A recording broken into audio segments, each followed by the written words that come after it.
ETF index mutual funds నేర్చుకుని stock మార్కెట్లో రాణించాలనుకుంటున్నారా? వెంటనే ఈ నెంబర్కి కాల్ చేయండి.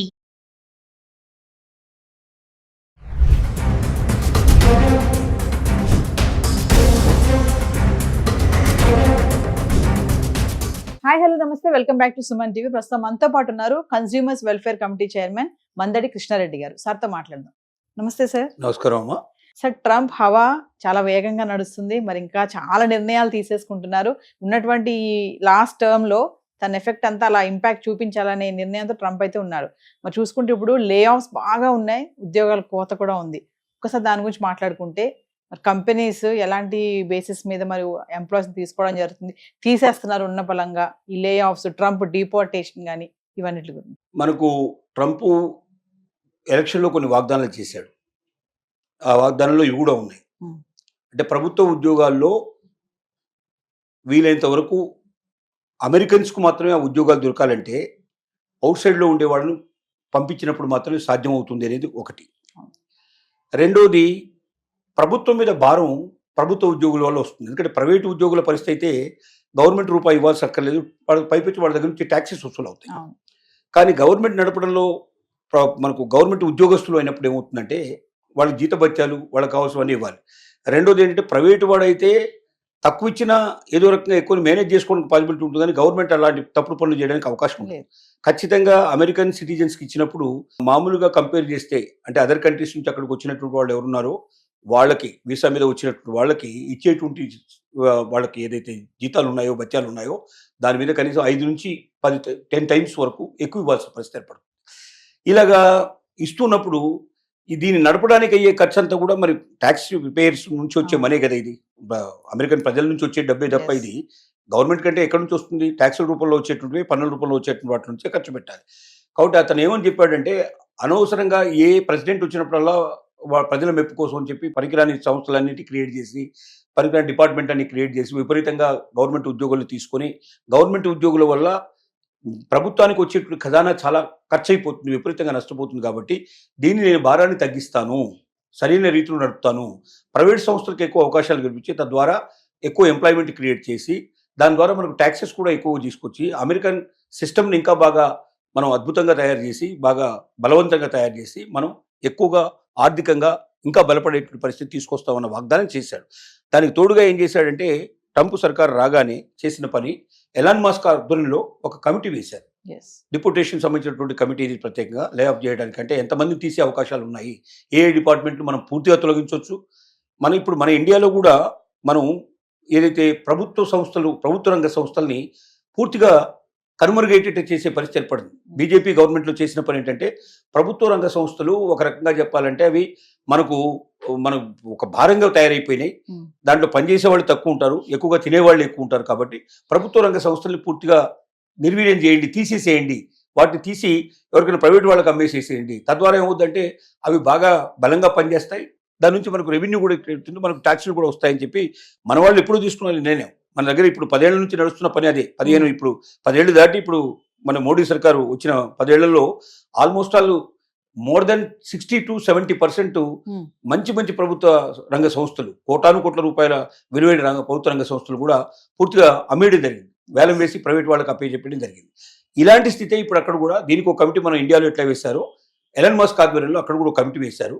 ఆ కమిటీ కింద ఏం చేశారంటే, వాళ్ళు ఏ రంగాలు, అన్ని రంగాలు పరిశీలించి ఈ రంగాలు క్లోజ్ చేయండి, ఈ రంగాల్లో తగ్గించేసేయండి అని వాళ్ళు చెప్పారు. ఇది ప్రభుత్వ రంగానికి సంబంధించిన వ్యవహారాలు. దీంట్లో ముఖ్యంగా ఎడ్యుకేషన్ డిపార్ట్మెంట్ కూడా ఒకటి ఉంది. ఎడ్యుకేషన్ డిపార్ట్మెంట్ కూడా వాళ్ళు ఏం చేశారంటే పూర్తిగా మూసేయాలని డిసైడ్ చేశారు. ఎందుకు మూసేయాలని డిసైడ్ చేశారు? ఎడ్యుకేషన్ డిపార్ట్మెంట్ సెంట్రల్ గవర్నమెంట్ కింద కాకుండా స్టేట్ గవర్నమెంట్ కిందనే ఉండాలి అనేది వాళ్ళ ఉద్దేశం. ఎందుకంటే ట్రంప్ సర్కారు డైరెక్ట్గా ఇప్పటిదాకా వాళ్ళకు కూడా ఒక శాఖని వాళ్ళు నిర్వహిస్తున్నారు. ఈ శాఖ ద్వారా ఏమవుతుందంటే, ప్రతి స్టేట్కి కొంత అమౌంట్ వాళ్ళు దీని ద్వారా వాళ్ళకి ఒక రకమైనటువంటి వాళ్ళకి ఇస్తున్నారు, వాళ్ళకి గ్రాంట్ కింద ఇస్తున్నారు. ప్రతి స్టేట్కి కొంత గ్రాంట్ ఇస్తున్నారు, కొన్ని యూనివర్సిటీస్ కొన్ని గ్రాంట్స్ ఇస్తున్నారు.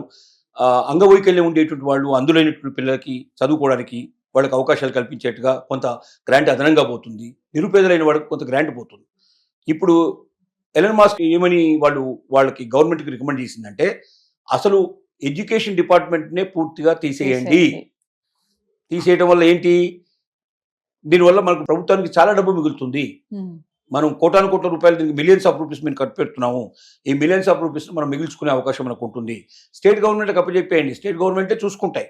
స్టేట్ గవర్నమెంట్ ఎప్పుడైతే నిర్వహిస్తాయో మనకు భారం ఉండదు. మనం ఎందుకు సెంట్రల్ గవర్నమెంట్ కింద మనం ఎందుకు చూడాలి అంటే అక్కడ పేర్లు వేరుగా పెడతారు అనుకోండి, స్టేట్ సెంట్రల్ అని కాకుండా డిఫరెంట్గా పెడతారు అక్కడ. కానీ ఏదైనప్పటికీ అర్థం అదే, మనకు సెంట్రల్ గవర్నమెంట్ అనేది ట్రంప్ నిర్వహించేటువంటి ప్రత్యేకమైనటువంటి శాఖలు మనం ఇక్కడ సెంట్రల్ గవర్నమెంట్ అంటున్నాం. ఏ స్టేట్కి ఆ స్టేట్ ప్రత్యేకంగా అక్కడ ఉండేటువంటి గవర్నర్స్ కింద అక్కడ ఛాన్సలర్స్ అంటారు, గవర్నర్స్ అంటారు, రకరకాల పేర్లు ఉన్నాయి అక్కడ. వాళ్ళు నిర్వహించే పద్ధతి ప్రకారంగా వాళ్ళు చేసుకుంటారు అక్కడ. దీని లోపల సిస్టంలో ఇప్పుడు ట్రంప్ సర్కారు తీసుకున్న నిర్ణయం లోపల వాళ్ళు వీలైనంత డిపోటేషన్ల కింద చాలా వరకు తగ్గించాలి. గవర్నమెంట్ ఉద్యోగస్తులు తగ్గిపోవాలి, ప్రైవేటు ఉద్యోగస్తులు పెరగాలని వీళ్ళు ప్రయత్నిస్తారు. కానీ ప్రైవేటు ఉద్యోగస్తులుగా తగ్గుతున్నారు. ఇప్పుడు ఎడ్యుకేషన్ డిపార్ట్మెంట్లో 4,100 మంది పనిచేస్తున్నారు. 600 మంది స్వచ్ఛందంగా మేము విరమణ తీసుకుంటామని వాళ్ళు పదవి విరమణ చేశారు. మిగిలిన వాళ్ళందరినీ ఏం చేయాలి? ఇప్పుడు వాళ్ళని బలవంతంగా ఇంటికి పంపించేసి వాళ్ళకి ఎంతో బలవంతంగా పంపించాలంటే డెఫినెట్గా ఒక 2 సంవత్సరాలు 3 సంవత్సరాలు 5 సంవత్సరాల శాలరీ వాళ్ళకి ముందే ఇచ్చేయాల్సిన పరిస్థితి ఏర్పడుతుంది. దాన్ని బట్టి వాళ్ళకు ఒక్కొక్కటి వాళ్ళు ఎట్లాంటి నియామకాలు ఉన్నాయో వాళ్ళకు కండిషన్స్, టర్మ్స్ అండ్ కండిషన్ ప్రకారం ఇవ్వాలి. లేదంటే ఏం చేయాలి? వీళ్ళని వేరే డిపార్ట్మెంట్లో కలిపేయాలి తీసుకెళ్ళి. అంటే ఎక్కడెక్కడ అవసరాలు ఉన్నాయో మళ్ళీ కొత్త ఉద్యోగాలు తీసుకోకుండా వీళ్ళని తీసుకెళ్ళి అక్కడ కలిపేసి చేయాలి. ఇలాంటివన్నీ వాళ్ళు చేస్తున్నారు. కానీ విచిత్రంగా ప్రైవేటు రంగాల్లో కూడా చాలా వరకు లేఫ్ జరుగుతుంది. ఒక్కొక్క సంస్థ గూగుల్ ఇంతమందిని పంపించేసింది, ఇప్పటికే ఇంకా పంపిస్తానని చెప్తుంది. అలాగే దీంట్లో రకరకాల మైక్రోసాఫ్ట్ వాళ్ళు కొంతమంది పంపించేస్తున్నారు. అంటే అన్ని ప్రైవేట్ రంగ సంస్థలు కూడా తమ యొక్క ఉద్యోగుల్ని తగ్గించుకోవడానికి ప్రయత్నం చేస్తుంది. కారణాలు ఏంటంటే దీంట్లో 2 కారణాలు ఉన్నాయి. ఒకటి ఏఐ రావడం కూడా ఒక కారణం. ఇది ఆర్టిఫిషియల్ ఇంటెలిజెన్స్ వల్ల ఏం జరిగింది? పనులు అంటే 100 మంది చేసే పనిని ఒకరు 10 మంది చేసే అవకాశాలు ఏర్పడ్డాయి. అంతమంది అవసరం లేదు. సో అట్లా ఫిగర్ చేయడానికి కొంతమంది అవకాశాలు ఏర్పడ్డాయి. రెండోది ఏమైందంటే ట్రంప్ తీసుకున్న నిర్ణయం వల్ల ఇవాళ వీసా సిస్టమ్ లోపల వాడికి L1 వీసా దొరికేటువంటి పరిస్థితి లేదు. వాడికి ఇంకా వేరే రకమైన వీసాలన్నీ మొత్తం కొత్తగా క్యాన్సిల్ చేసేస్తారు. ఇప్పుడు అందరూ చెప్పేది గోల్డ్ కార్డు తీసుకోమంటున్నాడు. గోల్డ్ కార్డు తీసుకోవాలంటే సుమారుగా 50 కోట్లు కట్టాల్సిన పరిస్థితి ఏర్పడుతుంది. అంత డబ్బు కట్టి ఒక్కొక్కరిని తీసుకురావాలంటే మామూలు వాళ్ళని తీసుకురాలేరు. కాబట్టి ఏం చేస్తున్నారంటే వీలైనంత వరకు మన సంఖ్య తగ్గించుకుందాం.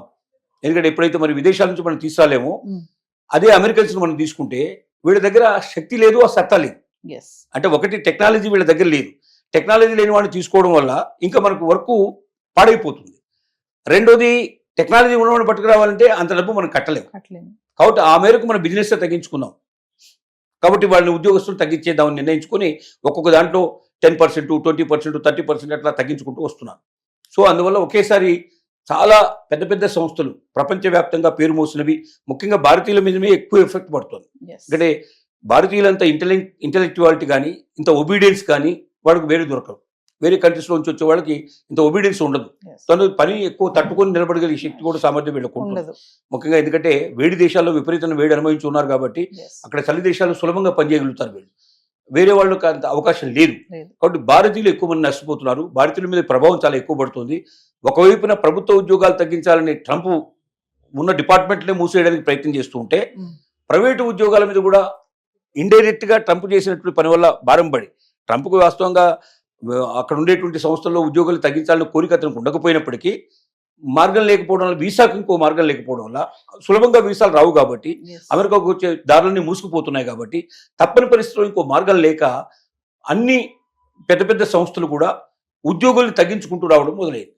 దీనివల్ల ఎక్కువ నష్టపోయేది భారతీయులు ఎక్కువ నష్టపోతున్నారు, విదేశస్తులు ఎక్కువ నష్టపోతున్నారు. కానీ ఈవెన్ అమెరికన్స్ కూడా నష్టపోతారు. అమెరికన్స్ ఎందుకు నష్టపోతారంటే ఇంతమంది అక్కడ సంపాదించినప్పుడు వాళ్ళందరూ పన్నులు కడతారు కదా, మన ట్యాక్సులు చాలా విపరీతంగా వస్తాయి కదా, ఆ వచ్చే అవకాశాలు పోతున్నాయి కదా. తర్వాత అమెరికన్ కంపెనీస్ అన్నింటిలో వాళ్ళు పనిచేస్తున్నారు కదా. ఇప్పుడు ఉదాహరణకు మనం అగ్రికల్చర్ డిపార్ట్మెంట్ తీసుకుంటే అగ్రికల్చర్లో పనిచేసే వాళ్ళలో 190 మంది బయట నుంచి వచ్చిన వాళ్ళు పనిచేసేది. అంటే అక్కడ అగ్రికల్చర్ ప్రోడక్ట్ వస్తుంది అంటే దానికి కారణం ఏంటి? ఇతర దేశాల నుంచి వచ్చి పనిచేస్తున్న వాళ్ళ వల్ల అగ్రికల్చర్ ప్రోడక్ట్ వస్తుంది. ఇప్పుడు ఇతర దేశాల అందరినీ బయటకు పంపించేస్తే అగ్రికల్చర్ ప్రోడక్ట్ రావడం మానేస్తుంది. అలాగే అన్ని రంగాల మీద ఎఫెక్ట్ పడుతుంది. దీనివల్ల భవిష్యత్తు చాలా భయంకరంగా కూడా ఉండే అవకాశాలు ఉన్నాయి.